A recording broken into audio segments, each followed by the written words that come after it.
All right, so hello, welcome to the 6th Majuscule in the series. So this is the Majuscule for F. Today I'm using an oblique holder. This is just a bog standard speedball holder, which is super cheap, easy to get online. I think I got mine just from Amazon for about £5-6, something like that.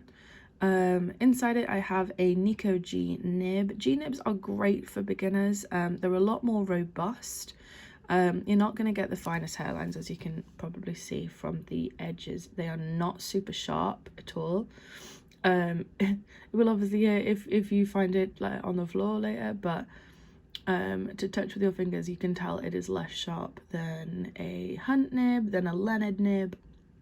It's made from a lot more of durable metal, so although you are not going to get fine hairlines, you are going to get a variation between thick and thin. You are also going to be able to be forgiven for more mistakes and a little bit of experimentation. I tend to use Nico G nibs for practice because they are very easily sourced in large quantities. I think they sell them on boxes of 10 on Amazon here, and I know they sell them in boxes on Etsy also. They are also they also last a very long time, as long as you keep them clean. They last a very long time. So again, today I'm using watercolor ink purely because it dries quite quickly, so it will allow me to edit my letters. All right. So with an F, where am I in frame? There we go. I feel like I've got to manage like 4 different things whenever I'm doing this. There we go. So I'm going to start with my universal line of beauty. You can see that my hairline is not so great. Okay. But I do have a difference between thick and thin. The top of my universal line of beauty, I'm just going to do this a little bit further up, needs to be very parallel with this, purely because the F is similar to a D in a way that you can do it in one stroke. I wonder if I managed to get that so thin on. Obviously me. We can do it in one stroke, which means that there is a loop missing from right up here. I tend to do it in 2 strokes purely because the width of the letter is dictated by whatever letters you've got coming after it. I'll show you that in a little bit, but for the interim, yeah,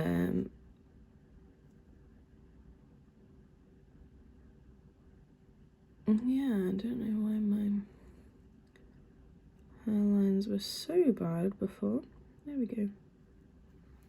All right, so you can see that loop does dictate how wide your letter is going to span, and depending on what letters you've got and also your dimensions of your O's. Gosh, that was awful, wasn't it? Let's try to fix that. There we go. All right. Alrighty. So I'm looking at an F. Let me just clean off my nib really quickly, otherwise it will get gummed up. And although Nico G's are more resistant to it, they are not indestructible. I've seen Nico G's be snapped before from far too much pressure being applied, where tines have literally snapped off. I've also seen people leave them in water until they rust. How I clean my nibs is I just have a tissue to the side, and I will wet the tissue either with water or saliva, whatever, and I will wipe the nib gently, and I will use my finger on the back to apply gentle pressure so that the tines do split, so I can check that there's no ink. So I still have a little bit right there, that there's no ink caught between the tines. I'll also check on the back of the nib, make sure that there's nothing hiding in the well. Okay, back to the F. It'd be great if you could focus. Thank you. Right, so in here I've obviously got I think I can fit it right here. I have my universal line of beauty, where again the bottom must be going parallel to the baseline and the top must be going parallel to the second ascender line. The second ascender line for me here is 15 millimeters up, so my whole letter is 15 millimeters tall. My X height would then be 5 millimeters. Okay, here we go. So once you've got your universal line of beauty done, there is the option of carrying on a flourish right here. That's absolutely possible, and it's a really common place to see it done. So for example, if I do this in monolensi, you can see a lot of examples of F I've seen with a very, very simple flourish like this, where the crossbar would then come in and the top would then be limited in space to something like this. Okay, so it's just about trying to balance this amount of space on the left. So that's absolutely a flourishable area. I tend to leave it as a terminus dot because I think when you've got something that's so heavy on the bottom, so the flourish is much larger, it means that the top can kind of get lost. So for me, that's sort of reading like a J with a crossbar. But I mean, it's personal preference at that point. I think it also depends on how wide you can make this top bar, which I will go through currently. So if you've got, where have I got? Oh, I can go right here. So in this letter, because my my top flourish right here, so the width of my letter, gone slightly off the slant line there, but never mind, is further over. It means that if I had like an L next, for example, like the word fly, I wouldn't do an ascending loop on my L, and I would drop it so that it was lower than the second ascender line. Yeah, so my second ascender line is right here, so it means that my L is shorter. If I've got a shorter word, mist on in frame. Yeah, okay. So if I go right here again, there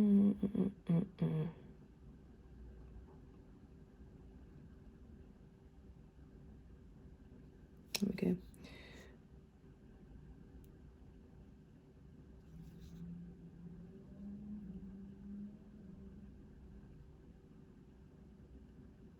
So if I've got just short letters, so letters that are my X height at 5 millimeters, it means that I could potentially continue this flourish on if I needed for it to go much, much further. The issue that you've got to make sure is that the universal line of beauty, so I've done it probably at the best on the right hand side here, the universal line of beauty, I need to move that just down a second, there we go. I swear this thing's getting heavier, you know. Right, the universal line of beauty, wherever it is, so mine would be somewhere right here, should be about halfway.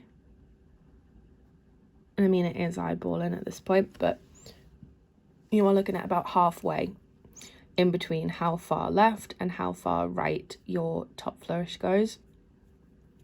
In my original, I have cut it a little bit short. That may be because that is done if you have a word with a long ascending next, like an L. I'm trying to think of any other one. I don't know, maybe if you're doing an alphabet and you've got a uppercase F next to a lowercase f. Don't know. Or if you have one of those rare words that are FH. I've seen a couple, but yeah, so that should, the universal line of beauty should bisect that amount of space. everything's about bisecting space, really. Okay, so into here we have a contained oval. I'll show you right here on this one so it's easier to see with the difference of colors. So, oh, there we go. We have a contained oval right here.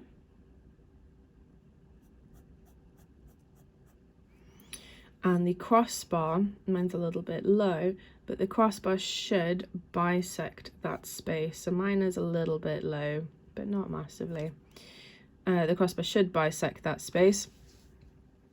And the final stroke on the crossbar should be along the slant line.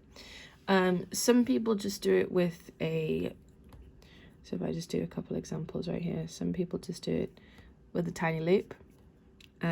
Some people, I prefer to do it with a line. I tend to find with a loop, because it juts out even further, that I find it quite hard to balance along the slant line. So I do just prefer a straight line down. But that is totally personal preference either way.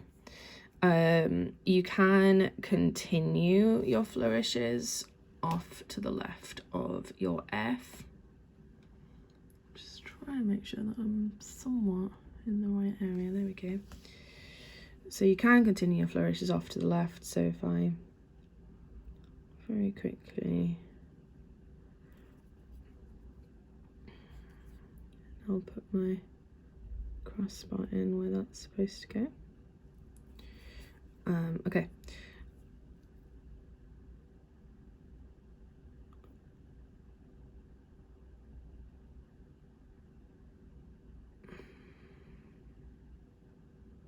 You can continue them should you want to, which is absolutely fine. Again, my crossbar is just about touching into that bit. It should be a little bit further over, but it's my fault for doing it first and then making the flourish later. So you can absolutely flourish on the top. You can also flourish on the bottom. You need to keep clear. If I grab another colored pen, I'll just stick with the black and red. So you need to keep clear this area here. It's a key area for legibility of the letter. You also need to keep clear this area. So although you can have multiple things on this side must remain legible and clear, because the legibility of your letter is here. Yeah, everything else can be surplus. If you are going to flourish the top and bottom, which I wouldn't necessarily recommend, because it can start to look a bit busy over here with nothing going on over here, but it's more than doable. So I can just shove mine into there like that. And I can keep it around, keep going, whatever. You also need to keep clear the immediate space here, so that your universal line of beauty is still integral to the structure of the letter. If those spaces here are touched, bisected, whatever, by letters, then you're going to lose the legibility of your F. Okay, so we also have to talk about the negative space as per. So if I stick with this example right here, so we've got a large amount of negative space going on over here, which eyeballing it should be roughly the same amount of negative space as is in here. It shouldn't be radically different. So this line, if I'm on the slant line, which is totally meant to be touching that, but never mind, should be bisecting that space. I should probably just redo that. There we go. There we go. So that line here, so this right hand side of the oval, should be bisecting that space as much as possible. You also have another given rule up here. That is to say that this is my second ascender line right here, so you can see I'm flirting with it. My second ascender line. The rule here is that where your crossover is right here, dictates how much above and below that crossover line that you can go. So you can see as high as I've gone above my crossover on either side, that's as low as I've tried to go also. So if I shade that in, it should be roughly equal distant from that crossover. Okay, if you've got something that extends far too high over your crossover, so if I move it further down, am I still main frame? That's roughly straight as well, roughly. There we go. Yeah, I've got space here.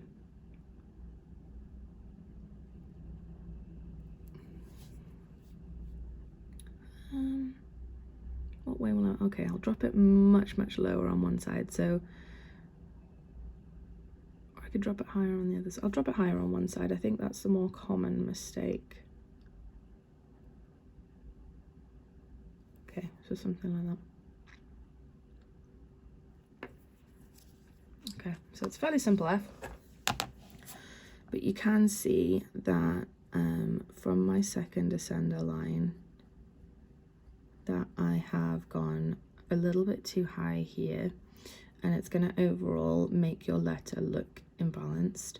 It's going to create too much, the more high that you go, it's going to create too much negative space on this one side.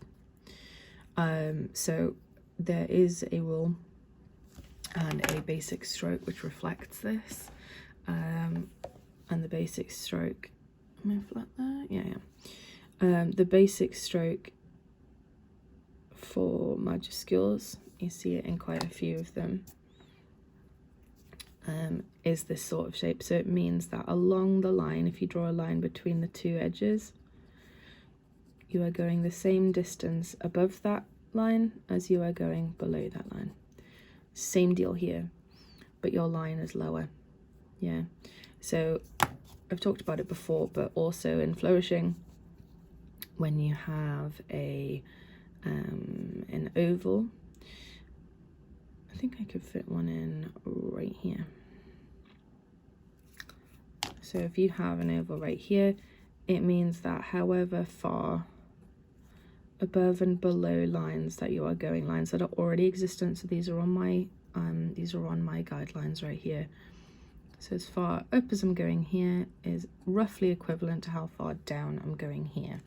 And it's overall just going to be a bit more pleasing to look at, but you do need to be careful, especially if you're doing this all in one stroke. It can be quite intimidating to do a turn, especially if you're right-handed like I am. So your pen is going to be blind because your physical pen is in the way. So your nib is not going to be able to know exactly where it's going, which is why I find it much easier to perform this letter into two strokes. Terminus dot, again, is optional. I tend to just stick them on whenever I've got a spare chance, but so it doesn't look like things are just going off into nowhere. Okay. Ooh. So if we have a look at a few words with it in, your crossbar also may be affected by whatever word that you have. So if I'm looking at, yeah, okay. So if I'm looking at the word fit,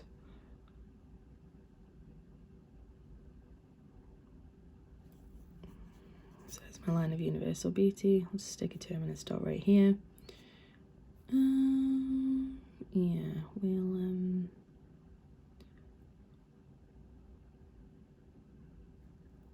I've made that a little bit short, but that's all right. So bisect that space, little line. Okay, here we go. So it means if you have something that's already existing in a crossbar, what you want to avoid is this line right here, this crossbar interacting with other crossbars in the word. So if you've had to drop it low for whatever reason, it still needs to be a discernible height difference away from your other crossbars. especially if you've got like a small letter in the middle, like an I or an E or an A. Like if it's only one oval width apart. So I've got, should really get more pens in different colours. I think that's gonna be my next Amazon purchase. So I've got an oval right here. I've tried to match that width with the oval right here, and a subsequent oval right here. Yeah, so I've got loads of ovals happening. I've also tried, I think it's subconscious now at this point, so sometimes I look at my work, I'm like, oh, that's why it's working. So it's good to reflect on your work at whatever stage you're at, really. It is a really good idea to buy layout paper and lay it over the top. Even if you've bought examples of Copperplate from a car boot sale, they're really, really, you can find some good finds at a car boot sale for Copperplate. Every now and then you find a gem. But it's good to lay over tracing paper and just go through it and find where the repeating patterns are. Find why it's working. I can't recommend it enough. It has been really, really changing for my script for me. Okay, so you can see I'm trying to fit in the same width all the way through. But it means that my crossbar is not going to come out as far as my top bit, and that's a design choice that I've made because I know I've got letters that are going to be needing that space, like a tittle of an I or crossbar of a T is going to be needing that space, and it can't be taken up by a crossbar. So it may be worth leaving crossbar until the very end, and then finding what space you've got to fit it in. I do apologize for my voice as well. It was really, really, it sounded like I was eating gravel on Friday, so I'm sort of still recovering from that, but I'm trying my best. Okay, I think that is about everything that is from an F. If you do have any further questions, please feel free to leave a comment, and I will get back to you. So it might even test me as well, so that I can do some practice and get a proper answer. So especially if you're writing in other languages where you may have other ligatures that don't normally occur in English. I mostly write in English, so most of my ligature combinations are tried and tested. But if you've got anything different, please just let me know. More than happy to help. Catch you later.